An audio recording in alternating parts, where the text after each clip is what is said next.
I haven't heard anybody say it was even 50-50. Have you? But to act like you're not going to talk about the developments of this story. Look, if you post anything about the Rams lawsuit, whether it be on the web, YouTube, radio, a lot of people are really interested in it. They really are. And it is, regardless of the outcome, I would be very surprised at this point if St. Louis doesn't win something. I mean, at this point, the NFL hasn't really won one basically process along the way. They've been taking L after L after L after L. The only thing where any judge or anybody basically ruled in their favor was removing Bob Blitz from the trial, but he can also be a witness, and he knows everything about it. So I don't even know if that's this huge win for the NFL. So at this point, it doesn't seem like the NFL is going to win this. And also, look, we all, or most people, because anytime anybody puts a poll out there, I feel like it's 70, 75, 80% of folks do want an expansion team. I get people that say, I'm done with the NFL. I understand that. I disagree with that, but I understand that sentiment right there. But even if you got a team, it might take 5 to 7 years. Okay, nobody wants to wait that long. The other part is it could be 20 years from now. I know it's not fun to think about that, but like things change. Look, the commissioner of the NFL, Goodell's not going to be there forever. These owners, these guys are in their 70s and 80s. These guys are not going to be around that much longer, right? Things change. You never know. St. Louis, morbid. But it's true, though. I mean, the owners of these teams that everybody hates right now, whether it's Stan Kroenke, Jerry Jones, who's running the show, these guys aren't going to be NFL owners forever, right? I mean, the personnel changes, the leadership changes. Who knows? What if St. Louis turns things around in the next 5 to 10 years and starts to get back to approaching, whether it's Indianapolis, I'm not saying Nashville, but I mean, if we start to kind of reestablish ourselves as a destination, you never know what could happen 5, 10, 15 years down the road, especially if the NFL wants to expand. With gambling, you need inventory of games. The best way to do that is to add teams. Well, and with me coming from Nashville, kind of bringing up that whole thing that you just said about you never know where things can go 10, 15 years from now, I think right now is going to be really important for that because we have, you know, the MLS coming here and then possibly an NFL expansion team.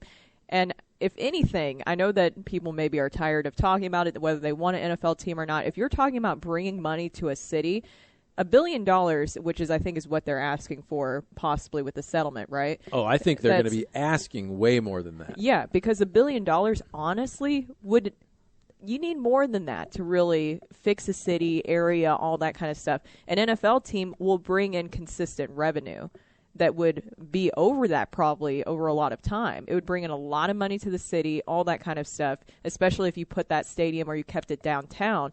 That would really help rebuild downtown. And $1 billion, honestly, it would take a lot more money to do that with the infrastructure that's currently downtown and just the buildings that need to be taken down or, you know, bringing people back in there, helping businesses. It's going to take a lot more money than that.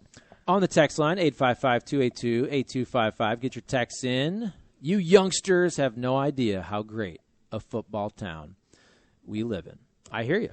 And I wasn't here for the greatest show or the great football Cardinals days, but I know St. Louis sports fans come out. If they have a good product and a good team and an owner that cares, they will come out 100%.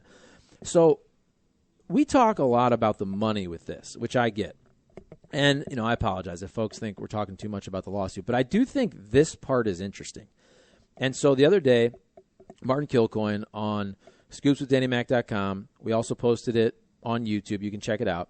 He had an interview with Jeff Rainford, who was Mayor Francis Slay's chief of staff for many years. And he was basically working, you know, as part of the city during the negotiations when the Rams left. And he said a couple things that I thought were really interesting, which we don't think as much about because we focus so much on the money, the settlement, and what that could mean for the city. And those things are all, and the region, those things are all very important. But it's also about your quality of life. Mm-hmm. And they said the city, the region, the sports commission, the sports authority, they did all kinds of studies where, look, when you're a person living in St. Louis, you have a family, you're married, whatever, it doesn't matter, you have friends. You don't, and this is what Jeff Rainford said, you don't want to just basically go to work every day, go to sleep, and then die. You want to have fun. No, seriously, the reason real estate And the reason living somewhere, like if you want to live somewhere, you want amenities, okay? Yeah. Whether that's green space, whether that's a basketball court, a tennis court, a pool. You want amenities that make your quality of life better. You want to have fun. After work, you don't want to just work all day long. Yeah. And then you go home, you feed your kids, you go to bed. Rooting for a sports team is fun, and that adds to the quality of life. They literally did studies on this, and that's something I think we forget about. I understand the NFL sucks. I understand that people don't want anything to do with them.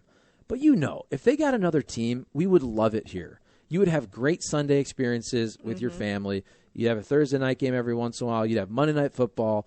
People would be at the bars. People would be buying jerseys. It's great for businesses. It's great for businesses. Yeah. It's great for the tourism industry.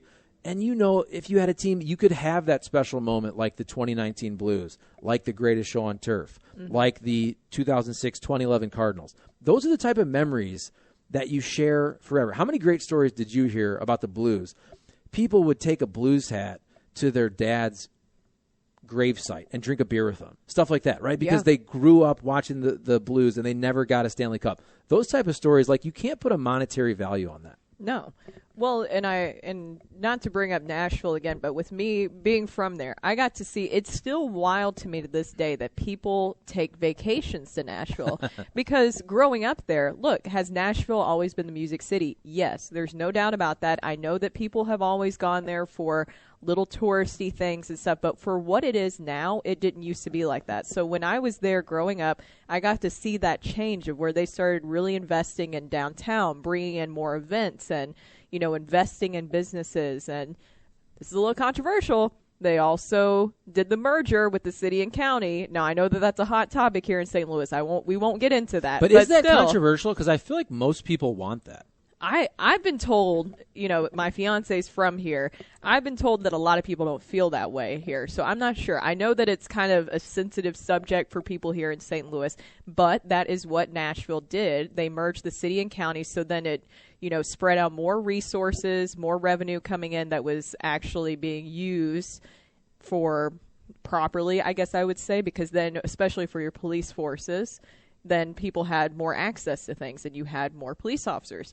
But they really invested in making it a very tourist-friendly area. And so now you have people just taking vacations there, and that's still wild to me because I'm like, you guys are going to but when I go back to Nashville, I don't even recognize it. And here's the thing, St. Louis already has more going for it than Nashville did when it comes to infrastructure.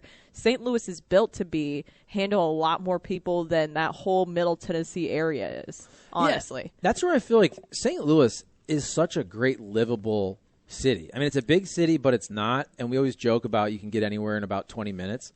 Like, you go to Nashville, the traffic has gotten to be crazy. They call it Crane City, which is good and bad because it's good when you're always building stuff. It's bad when you go on a vacation and you're constantly looking at construction. That happened to me. We went to Portland, Oregon a couple years ago, and it was almost like there was so much construction, which is great because it means your city is booming, but it's hard to really enjoy the city when all you're seeing is you're looking up and you're looking at cranes and all that. And then, so my sister-in-law lives in Nashville, and you kind of drive around. And what they're doing with a lot of the residential, by the way, what you have to pay for property there is just absurd. And then they'll knock down lots and they'll build 2 skinny houses in the same lot. And it doesn't look like architecture that really belongs there. It almost looks like a Portland or a Seattle, Vancouver type house situation. But I understand why they're doing it because you can sell 2 different houses, but it doesn't really have like the look of what you'd think of Nashville, Tennessee. Well, and about every single one of those is like half somebody living there, the other half is an Airbnb. And so then you run into that, and it's like, how annoying is that too? Because then, of course, the Airbnbs are centered towards bachelorette parties, but then also somebody's living on the other half of that little skinny house. And so it's just... Either way, it's great to see Nashville turning into what it is. I think that St. Louis actually has the potential to be, in some ways, bigger than that because it can handle more. But it's just about getting the right pieces of the puzzle together. And that's where – so I understand if people don't want the county and the city to merge, but I would think that if you're a reasonable person, if you're an intelligent person and you've done any research on the subject, you would realize that the cities that are booming, that are like us, have merging. done that. You mentioned Nashville. We did a big story years ago on Indianapolis. They had their merger like 50 years ago. It was called Unigov. And it might take 20 years to really see the positive developments and repercussions from that. But look at Indianapolis. And I know they're the home of the NCAA, but is there any town that's better for NCAA events? And to use a Stan Kroenke term, the stadia. But you have Lucas Oil, which is an amazing facility for, obviously, NFL football, but big time. You have the Big Ten championship game there that sells out every year. So you could do any type of big bowl game. You could do a Super Bowl. You have a legit NFL stadium. You have a really good basketball arena, right? They change the name every year. Conseco Fieldhouse, we used to call it, whatever it's called now. And then you can walk to everything. You basically have a walking path from the basketball arena to Lucas Oil, and all that it is bars and restaurants and entertainment, and it's clean. You go there, you feel safe. Me and my brothers and my cousins, we try to go to the Big Ten championship game every single year if Ohio State is in it. And it's just one night. You can drive 3.5, 4 hours. You get there, we stay one night. It's super fun. We love it. Yeah, I mean, and that's how Nashville, well, kind of. I mean, there's some rowdy people down on Broadway from the honky tonks, but, still, that's how Nashville is that you can walk around to different places. And St. Louis downtown has that potential to be that way, but if you have to have that merger because the resources are just not there. And not to get too political. You don't have to keep saying that. You can get political. No, I don't think people want me to. I don't know. But it's not to get too political, but here's the thing. To have a healthy downtown, you got to invest in the businesses because, one, city taxes are really high, so that makes it harder for businesses to survive downtown. And then, two, you have to deal with the crime. So how do you deal with the crime? You got to have more police officers out there. And right now, they're stretched a little thin downtown. Actually, not a little, a lot. And if you had that merger, then you would be able to really utilize the resources that the county has as well. But that's my thoughts. I know I'm not in the full realm of this, but that's just an outsider looking in. No, those are great points. I think, and the police thing is 100% true in my opinion, where you need more police officers. They need to be better paid. Clearly, you want to attract people that are going to be quality police officers, and you pay them more money, you give them more opportunities. More people will want to be police officers, even though we know it's a very dangerous line of work. But the other part to me is you also need to invest in the opportunity of folks so you don't have down the road all the crime. Because to me, nobody when they're a little kid in school, when they say, what do you want to be when you grow up? You say, I want to be a criminal. Nobody says that, right? I mean, you also have to, whether it's housing, education, to me it's a two-part formula because you also have to invest in the root of the problem so that folks have opportunity, whether it's better schools, whether it's better housing, and then hopefully they don't have to look and say, okay, now I have to turn to the streets sometimes because I don't feel like I have opportunity to really succeed. So I think that's a part of it. And just to tie it back into sports, here's another thing too about making a healthy downtown, because we have our sports venues down there. You have Enterprise Center, you have Busch Stadium. And not that I'm trying to sympathize with billionaires here like the DeWitt family, but at the same time they are spending a lot of money creating Ballpark Village. But if you want more people to go there outside of a game day, they got to feel safe. 100%. Simply. I mean, that's it. I mean, how many stories have you? I know that Fox 2 isn't based, downtown, but we are. There's so many stories about shootouts on the streets of, bullets going through windows, different things like that.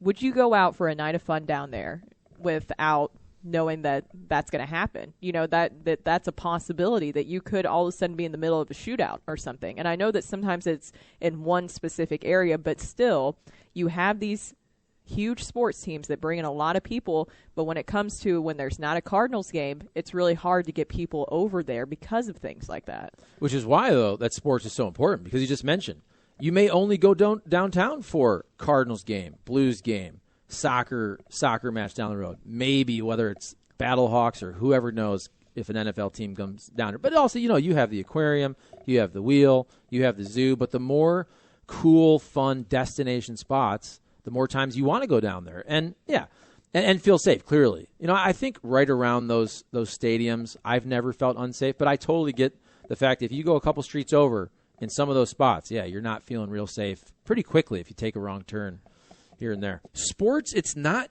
just about the economic impact, which is important. Everybody gets that.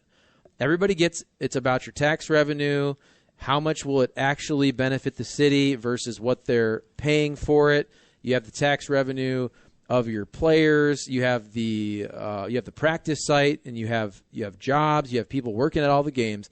But that's the other part is you have sports memories that you can't put a price tag on, and that's what I was mentioning with the Jeff Rainford podcast Martin Kilcoyne did. It's on scoopswithdannymac.com. I put it on YouTube, and they did studies on that where people want to have fun things to do, where it's not just working and feeding your kids and going to bed. Without the Blues 2019 Stanley Cup runs, without the Cardinals 2011, without the greatest show on turf. I mean, those type of memories, what Mrs. Janie Shanahan just said on the text line, I mean, that's the stuff you live for. Going back, experiencing the Blues Stanley Cup with your family, going back to the gravesite, celebrating with folks that didn't get to see it. I mean, that's what sports is really about. There's an emotional tie-in. That's really what most of this is. We enjoy competition, but the emotional tie-in for, I'll use the Cardinals as an example of when I was running the Cardinal radio network is when it really sank in, because I just saw how so many people were so engulfed into certain events with Cardinal baseball, and I was like, wow. That's when it first hit me, and then I realized, I watched ever since I was a kid, but I didn't realize how many individuals, their life revolves around when the game time is. Every event as a kid I was growing up in, a family get together, a barbecue on a Saturday or Sunday, it was, you had all the barbecue going and the games and wiffle ball and all this, but the game was always on the radio. It was never an event, that we were at a family event during the summer that the Cardinal game wasn't on the radio. And I think that's a huge part of sports and why we love it so much. It becomes part of our life, and it's emotional buy-in. When the Blues won the Stanley Cup, as you pointed out, even I was like, holy cow, this is actually going to happen. It made me think of all the times I was watching a Blues game as a kid growing up on a 10-inch black and white screen, realizing then I thought, man, maybe this is the year. And that was, 25, 30 years ago. And then I realized, whoa, it's going to happen finally. And you do get a little emotional over it because as you get older, you always do with things like that. But there is a big emotion with sports that's probably what makes it. You're right. And so on the text line, get your texts in. We're getting a lot now, 855-282-8255. And they're being pretty nice. They're being pretty nice to us, guys. How about that? Oh, nice. The bastard James Hahn, that's his name. Oh, I can what? say that, I believe. He says, the sports serves as a mental break from real-life drama. Sup, Chuck? Yeah. Sup, James? Here's another one. If St. Louis only tries to get money out of this case, then I hope they lose the lawsuit. New team or bust. That's from Roger Sweetwood. And listen, I understand we're putting out a lot of content and having a lot of discussions about the Rams lawsuit, and I do think it's important to manage folks' expectations about it. Like, I get it. If you've heard for 4 months, there's a good chance you think that you're going to get an expansion team, and then you don't. I understand a lot of people are let down. I still think this is an enormous story, and anything you put out there, you get a lot of views and clicks, and it's not clickbait either, because these are in-depth conversations, usually with lawyers, right? Yeah. I mean, you have to basically break it down to a level that most folks can understand it, because it really is a lot of legalese. But I always look at it like this, and I'd like your responses as well. I look at it, look down the road. Let's say there's a settlement, or let's say the Rams win a trial. How will you feel emotionally in both of these cases? One of them is St. Louis wins $1.5 billion. Let's just say. Let's say $2 billion, whatever it is. St. Louis wins $2 billion. In the other scenario, St. Louis gets an expansion team. Now, I'm just speaking from myself as a sports fan. I'm not even talking about from a media standpoint. If I hear the scenario of we get an expansion team, I'm excited about that. I would celebrate that. You'd say, yes, we did it. If they win a trial or a settlement and it's an amount of money, do you celebrate that? Like, I understand it's a good thing. Don't get me wrong. That's not something you pump your fist over, is it?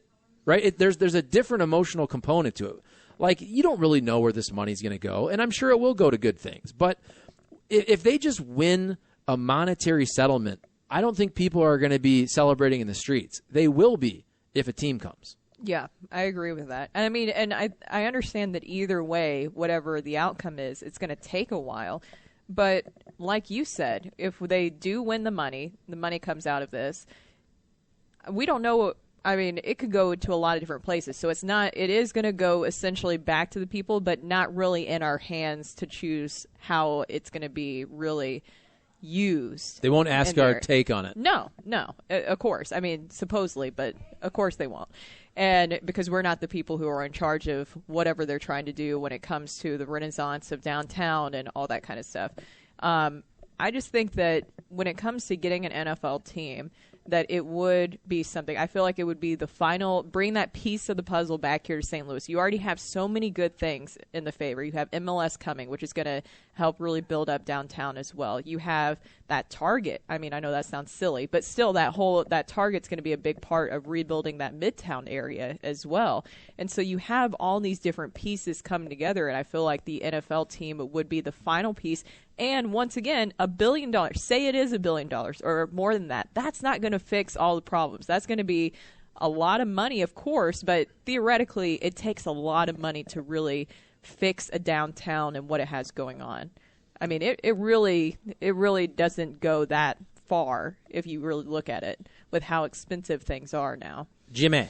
You know, I still feel for me, if we get a team, great. I want a team. If we don't, then I'm just going to – I won't – you asked, will I celebrate? No, I'll just go, okay, great. It's done. That's over with. I won't see any of that. That's fine. If we get a team, I get to go watch the team again. It'll be St. Louis's team.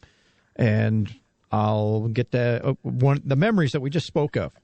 I'll get to make some new memories. There were people in the family who get to make new memories with your own team. I mean, I mentioned baseball, but even as football, I got memories as a kid watching the football Cardinals, but we all have had our memories of watching what the Rams did when they were the greatest show. Yeah, we also have the memories of, gee whiz, we got to go watch Spagnuolo's team play again. I mean, that's part of it. That's part of being a fan. If there's money, okay, great. What are you going to do with it? I mean, here's the thing I have, kind of one of the, I don't know if it's a drawback, but that's what we'll label it as. A drawback with the whole situation right now. I'm excited to see what the lawyers do. Yeah, we all want the NFL owners to get exposed and get them shown in a trial if it goes to trial about, all the stuff that they do that's corrupt. But if that's all it is, I don't really care because I already know they're corrupt. I know that's what I say. They're bad. They're bad guys. We know that already. Yeah, and I think that that's a reason why this case is so interesting because I saw that you did an interview with Dan Lust as well, who's the sports attorney, and I straight up asked him, I said, do you think that the NFL never thought it was going to get to this point, and that's why they're kind of scrambling right now, that it's even gotten this far? Did they literally think that this would never go to a trial? And he was like, I don't think so. And now that's what makes this case even more interesting is because the NFL really is backed into a corner, and that's a huge win for St. Louis. That's huge because – look, St. Louis isn't the only city that's going through this right now. He brought up that Oakland's going through this as well. So this is going to be huge, not just for St. Louis, but for some of the other cities that have been wronged as well. Yeah, and I just think when you look at this whole situation and this whole lawsuit, and it is fascinating. Again, whatever the outcome is, it is fascinating to kind of watch this process play out. And I do hear, and a lot of people will say, oh, we're making the NFL squirm. And I do think we are to a certain degree, but I don't really think they care that much. And what they care about is the money. So clearly at the end of the day, they're going to make a business decision on how to best handle a loss. And I'm talking about a loss of revenue. If that means, hey, we got to cut a check, we throw them a team as part of the settlement, whatever it is.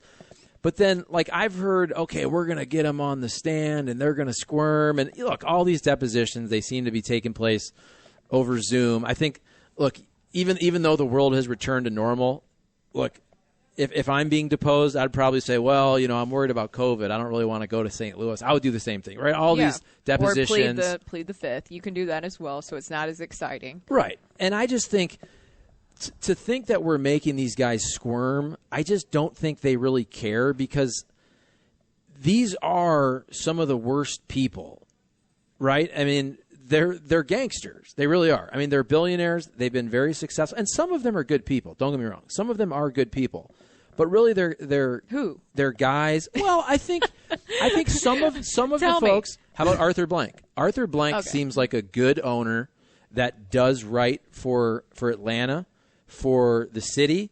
He gets stuff done. He gets things built, whether it's bringing soccer, the brand new stadium, where he was very focused on making it family friendly in terms of the prices for the concession stands and all that. So look, some of them are good people. At the end of the day, it's all about money.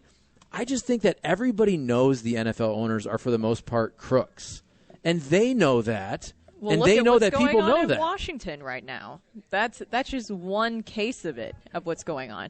And even Jerry Jones, I think they said that he's getting involved in this too.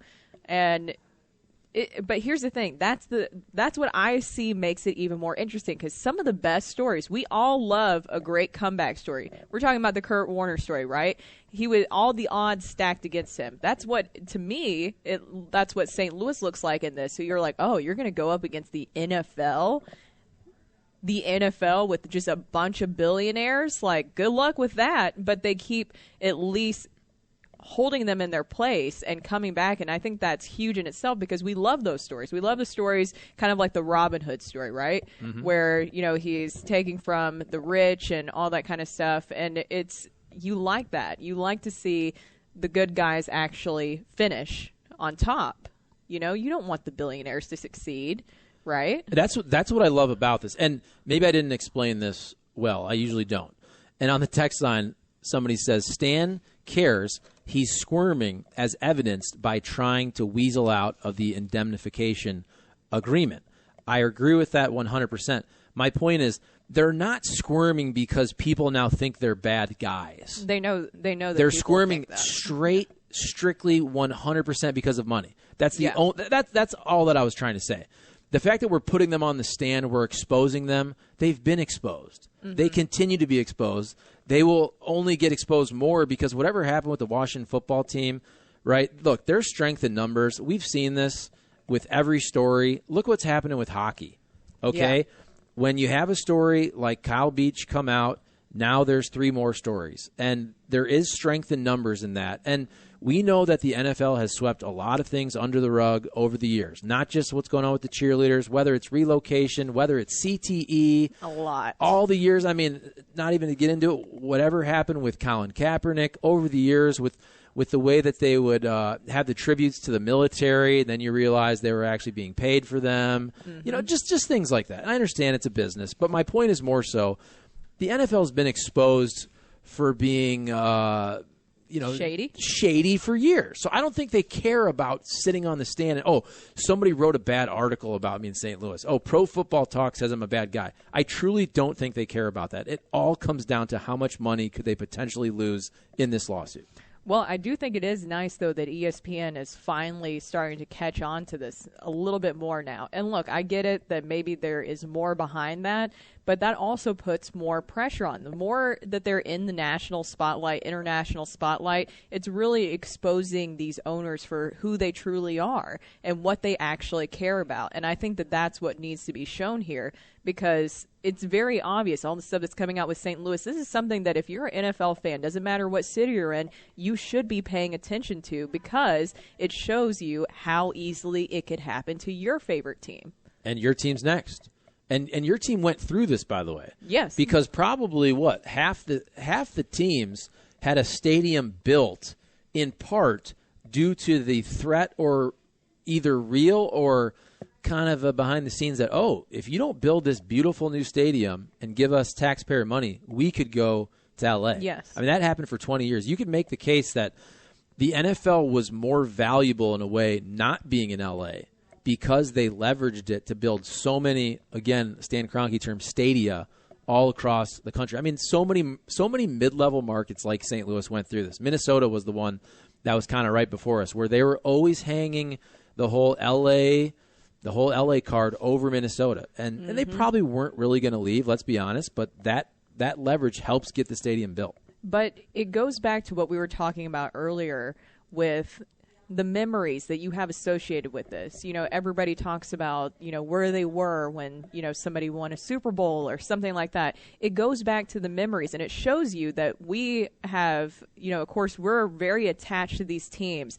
We have memories surrounding them. We have so much interest invested in them. And of course, we know that they're a business, but in situations like what's going on with the St. Louis relocation lawsuit, it shows that they don't care about the people element. They don't care about your memories attached to it. They're more worried about the money. And that's what's disturbing about that. That's what's so Jim, I don't know if you remember this, because Brooke, you got here, what, 3-4 years ago? Mm-hmm. Okay, so this was right after the relocation. And I only say this because when you're covering it every day, you just remember more of kind of the things that were said and all that. Yep.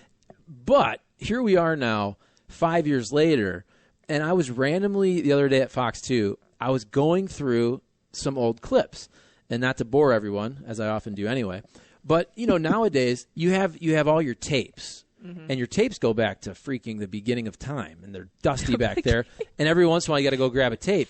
But then most of these TV stations, you know, they've digitized, or at least you've been digital in terms of your server for a long time. So, again, this is boring, but at Fox 2, I believe all of our video going back to about 2010 is digital. Anything older, you need to go back to the tapes. So I just randomly searched Stan Kroenke, and I started to watch all these clips over the years, starting with him in 1995 with Georgia. Oh, well, I want to tell the national media that we're a football town, blah, blah, blah. And then 2010. That's pretty good. Right. And I also noticed he lost his Missouri drawl over the years. Okay, now in L.A., he doesn't have that anymore. But 2010, right, whatever year that was, 2010, he takes majority ownership, and somebody asked him, the implication that we're trying to leave, that's not the case. We're trying to build a winner here. Then 2012, the Jeff Fisher press conference. You know, I've put a lot of Jack into this town. I haven't taken a lot of Jack out of this town.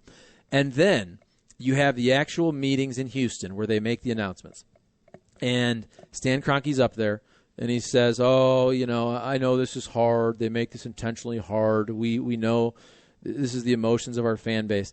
But then the other thing he said, and I posted this, and so many people commented on it because I forgot about this. But Stan Kroenke said something about, you know, I was talking with Los Angelinos and some of the politicians, and they said this stadium will be very good for the low-income folks. Like, you care about that, right? Like, come on, dude. You're the dude that you kicked people off your ranch in Texas. You have, like, a ranch that's bigger than the state of Rhode Island, and some people bought some property there. Oh, yeah. Yeah, and I've heard that story. He kicked the folks off. I think one dude committed suicide. Now, I'm not blaming him for that. But anyway, Stan Kroenke doesn't care whatsoever about low-income folks. For this billionaire that only cares about one thing, which is the Forbes list. That's all he cares about is his rank on the Forbes list. For him to stand up there and go, yeah, you know, this stadium's really going to benefit the poor people. Like, that was your driving force, you freaking hypocrite. Well, and that's exactly what I'm saying is whether you care about this or not, it's really fun to see the billionaires be aired out for this, to show their true colors. And that's what's so interesting about this is that I'm sure Jerry Jones and all that kind of stuff and all the other owners that are also involved in this who were on Stan Kroenke's side or still are, they're just like going out there, of course we care about the community. Really, are you showing that with your actions? And look, don't get me wrong. I know the teams do a lot for the cities. I know that there's a lot of community efforts. A lot of the players do things within the community, but it shows you where those billionaire owners' minds are really at. And that's about the profit and themselves. And here's the thing about this, though. So deep down, like Jerry Jones, we all know, has more power than any other owner. He basically orchestrated this with the Rams. That's why you had the initial vote. Remember, he also has his legacy company, which helps with all the basically the hospitality, so the refreshments. That's enormous business at a stadium like Stan's Stadium out there. That's all part of this. I remember when the Rams played the Cowboys back in like 2008, where the Rams beat the Cowboys, whatever year it was, 08, 09. And here's Jerry doing a press conference after the game like, yeah, y'all did well. You beat us. And even though Jerry Jones is, I mean, he reminds you of an oil tycoon, right? He does. Like, He's like a cartoon character. I actually like him in theory because I know what he's about, even though the things he did to St. Louis, he's not pretending. Right. He is what he is. And He's I guarantee you, now, right now, all these owners aren't saying a lot because you have a court case. Mm-hmm. I guarantee you on my life, because remember, Jerry Jones is an Arkansas boy. Oh, I think he actually, I know. Look, Arkansas, Missouri, he probably likes the good folks of Arkansas and Missouri and the Ozarks and these folks. I guarantee you, if you asked Jerry Jones and he could tell the truth, he'd say, give St. Louis a team. I guarantee you he'd say that. Yeah. I guarantee you he'd say that. Just give him a team. Make it right. I promise you he'd say that. I can see that. I can see that 100%. And also, can I just say, the best media food spread that I've ever had was in Jerry's world. The Cowboys Stadium, I mean, Jerry does it right. With when it beer comes taps. I mean, the best. I'm not even joking, guys. I've been to it. I mean, you know, Charlie, we go to a lot of different events. They have media spreads. Sometimes you have to pay for them. Sometimes you don't. No, they had a carving table. They had ice cream. They had chefs. They had whatever just like soda drink you could even imagine. So Jerry was good in my book for that because that was the best media spread I've ever had in my entire life. And I will never forget it. And so I like that part. But here's part of that. If he wants to spend his money on helping out the media, enjoy a nice meal, I'm fine with that part. And look, this is even though it's in Arlington, it's Dallas. It's like the soap opera, the show Dallas. Everything is glitzy and glamorous. The helicopter, right? Yeah, he takes the helicopter everywhere. Even when the Cowboys are bad, they're interesting, right? Because of him, Jimmy Johnson, scandals, Tony Romo. Even when that team is bad, they're interesting in the same soap opera fashion, which is why it doesn't surprise me one bit. Yeah, we covered a couple Rams games there. I was there for the national championship game, the first playoff year when Ohio State beat Oregon, and everything is top-notch because you also know that, look, favorable media attention matters. And because we're all dorks, we're going to do the same thing. I went there. Oh, look at this carving station. I took a picture of the beer taps. Oh, I was There's beer taps in the press conference for when the game is over. You can drink beer while you write your story, which I think you should be allowed to do. Anybody listening, I'm sure that's not. But hey, if you've covered the game, listen to us. Bill DeWitt, sure Tom listening. Stillman, Carolyn Kindle Betts. Listen, after a hard day, I mean, nobody works harder than the media. Okay, crafting these questions and writing these difficult articles. Okay, after a tough day and watching a game and eating nachos. If you need a beer afterwards, hey, it's all good. Yeah, exactly. I know. I was the same way. I called my mom. I was like, I haven't eaten this good in so long. So I was so excited. And you know what? Even though I wasn't there for a Cowboys game. It was the Arkansas Texas A&M game back when I was covering the Razorbacks. They would always have that annual game in Jerry's world. And then I'm pretty sure that, I don't know if he's still there or not, his grandson played at Arkansas. Jerry Jones played at Arkansas as well. And I just even remember sometimes he would come in to Arkansas on his helicopter, and he was everything you would expect him to be. I mean, just as you said, flashy but still friendly, you know? Oh, he's super friendly. Yeah. So it's not like he's unapproachable. Like, I wouldn't imagine I could go up and just, talk to Stan Kroenke and just have a beer or something. Jerry Jones, I feel like I could just walk up and be like, hey, thanks for the amazing media spread. And then we have a great conversation about the carving table. It'd be fantastic. And he'd be like, thank you, darling. Where are you from? No, I'm telling you. Is that your southern accent? Oh, my God. It's bad. Somebody said they liked my Stan Kroenke. And by the way, it was really good. It was Legends, not Legacy. That's Jerry Jones' company. I apologize. Legends is the company. You should apologize. But that is the difference. The difference is, and you can hate the guy, but Jerry Jones is actually very likable. He's super fun. Can you do fun. Your southern accent again? Petition to make Charlie do his southern accent. I should do more of that. But the difference, the dichotomy of Jerry Jones, who wants to do every media interview, he wants to be interviewed more than the players. Back in the day, he was on the pregame show with Martin because this is local St. Louis television. He will do every single interview. After that game, the media is waiting outside of the locker room, and Jerry goes, y'all played well. Y'all deserve to win. Like we did something. Mm-hmm. Well, that's like, we didn't play, but thank you, I guess. Y'all deserve to win. And then the dichotomy of that is Stan Kroenke, who once he took sole ownership and he basically never said a word to St. Louis post-2012 Jeff Fisher introductory press conference. What's the images you had of Stan? The images of Stan was when he would go to the bathroom at the games, and he would have his security detail, who are great guys, by the way, because they would all ride the plane when we would ride the charter. They're all either former cops or off-duty cops. They're part of the TSA for the Rams. Mm-hmm. They would have to basically guard the bathroom so that Stan Kroenke could go to the bathroom by himself. He didn't want to go to the bathroom. No, he didn't want people. He didn't want people. It was a public bathroom at the stadium. So we're talking like if it's up in the press box or by a suite. This was kind of a big deal. Doug did a big thing on it. You're telling me that he couldn't just get his own bathroom if he's that worried about it? He probably should have been, but I'm saying he was so worried about anybody talking to him, seeing him, Mr. Billionaire Stan Kroenke, that when he would go to the bathroom, his security detail, who are great guys, would have to basically stand outside of the bathroom to make sure people would not go in there. That's so bizarre. That's so bizarre. But then again, it seems like that's his theme with basically every organization that he's running right now. Oh, everybody hates him, except for probably the only organization right Avalanche? now. Well, yeah, I was going to say, though, the L.A. Rams fans. Now, his Denver teams, like what, some of them are owned by his son and wife, but really that's just kind of a procedural to deal with the whole kind of non-compete between NFL markets and whatnot. But it seems like none of his fan bases like him at all. No, it's very clear that they don't. You get the Arsenal fans. If you post anything about Stan Kroenke, all the soccer fans from England will just destroy him. Yeah, I've noticed that. I mean, I've seen that. Haven't they basically gone out in the streets and rioted because they can't stand him that much? Yes.